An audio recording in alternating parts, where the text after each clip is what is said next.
Ako po si Janice lang, DTF operator ng Transfer It Lucena. Ito po ay nagamit ng 5 araw na may 60 total meters. Ito naman po ang printer head area. Ito po ay napalitan ng February 28, 2024. Ito naman po ang capping na may 60%, good condition pa po. Head clean.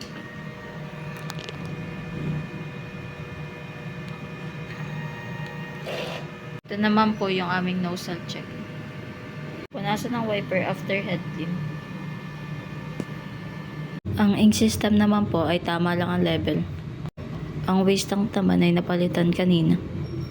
Ito naman po yung aming ABR at ground wire. Dito naman po nakalagay yung unused, used, at film. Ito naman po yung nabawas naming film. Isang film, 2 powder, at isang white. Ito naman po yung aming daily output. Ito naman po yung DTF monthly maintenance checklist namin. Thank you po.